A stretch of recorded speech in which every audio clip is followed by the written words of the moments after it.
So a new year for Fairy Tail. Let's all start it off brand new, fresh start. We ended off the year in an OKI slot, even though it started off terrible. Let's start off fresh. Fairy Tail haters continue masturbating at the thought of Fairy Tail having bad chapters, and let's just start off right. Small character development in here, definitely shown as far as Gray goes. He seems as though he's finally accepting and probably going to be soon reciprocating the feelings to Jubia that she's been feeling all along when she's kind of like having this bad feeling, and he's like, I'm with you, and he's kind of like, you know, giving her a little bit of a comforting shoulder instead of normally saying, hey, what's wrong with you? Stop being so weird. So a little bit of character development there off the bat. Good stuff there. And for the most part of this chapter, it had intense flair, but it definitely felt very simplistic at the same time, because for the most part, it was just basically Natsu versus one of the Tartarus members, ForneverWorld, and at first, I was like, don't tell me we're already going to start and Natsu's going to clean his clock. But even though they were both going in and the happy shit of him biting his tail, supposed to be funny, didn't really care for it. Thought it was kind of a little cheesy or whatever, but I was just happy that ForneverWorld was still holding his own. I'd imagine if they would have kept going, probably Natsu would have took him out. But nonetheless, he was holding his own, and I was a little bit interested because I didn't quite understand his powers. He was like sucking, and he kept on saying 1,000 souls, 2,000 souls. I don't know if that was a metaphor, meaning he was just sucking out 2,000 souls worth of magic, or what the case was. But nonetheless, I was just glad that ForneverWorld didn't get fucking KO'd by Natsu, and Natsu's in his rage mode. And one of the biggest things that this chapter brought forth is definitely speculation as to who is the identity of Silver. There are several speculations going around. First of all, one of the biggest ones is that that is Gray's father, Silver, Gray. Also, there's probably a connection with him and Ull and stuff like that. So that's one of them. Another one that I've seen is that he is possibly future Gray because he smells like him. Natsu said, hey, you smell just like somebody I know. And he says Gray, and he kind of like looks like him as well, has a scar over his eye. And that's one of the possibilities out there as well. I came up with my own little theory, and that's that it's a possibility. What if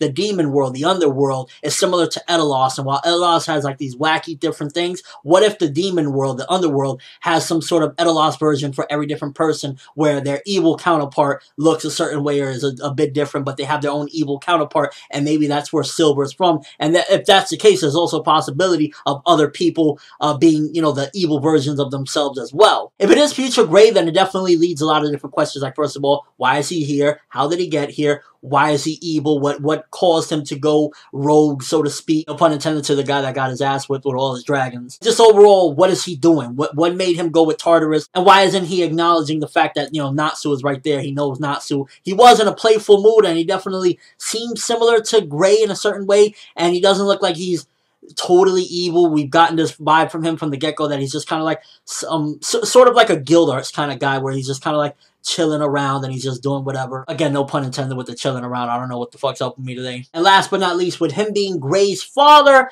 it could also be a possibility. I think it was somewhere hinted that him and Ull, maybe they might have, you know, had some sort of connection, which still wouldn't make sense because that's not actually Gray's mom. Ull isn't his mom. That was just his teacher.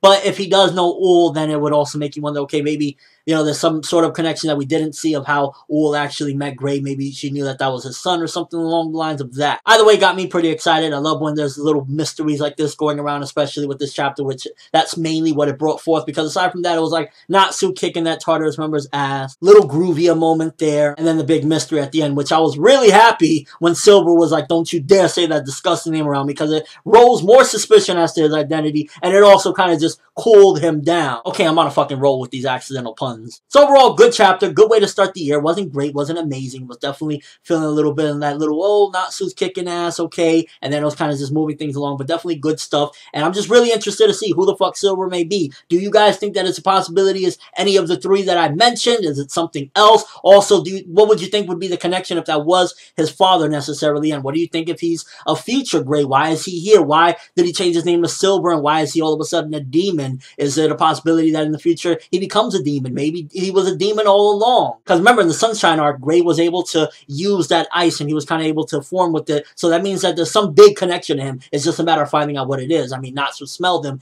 And at the same time, it kind of makes you think, okay, if he is the father, then, and Natsu smelled that, like, it wouldn't make sense in a way, because why wouldn't Natsu have smelled Kana when, you know, Kana, the whole Kana and Gildart's relationship, why didn't he smell that that's her father when, you know, he was doing the sniffing back then, and he just only realized it after the fact when it was, you know, announced and whatnot. So it makes you think, okay, maybe it's not his father. Maybe that is actually Gray, because he has the scar, kind of looks like him, and also the magic is similar. So then that also makes you think, okay, it's either future him or a sort of Demon World Etelos type of version of him. Interesting chapter, good one. I'm going to give this one 7.5 out of 10. Really got me excited to find out who Silver is. And so far, Silver is looking like one of the most promising members of Tartarus, because so far we're not necessarily 3, because the first 2, yeah, they got their asses kicked. The third one, Frogmoth, he was still holding his own, and Happy was there knocked out looking like, damn, he took direct hits and he's still going. So I'm not going to completely say that he was a failure. He was definitely at least holding his own for the time being. But that's all I have for this review. Thanks for watching. Hope you enjoyed. Thumbs up for starting off the year right. Hopefully we have a really good year this year with Fairy Tail. No downs, just straight ups. Good stuff. I'm looking forward to it. And also thumbs up for Silver, because right now he's really getting shit hype. I'm ForneverWorld, and as always, people, have a chilling day. That was intentional.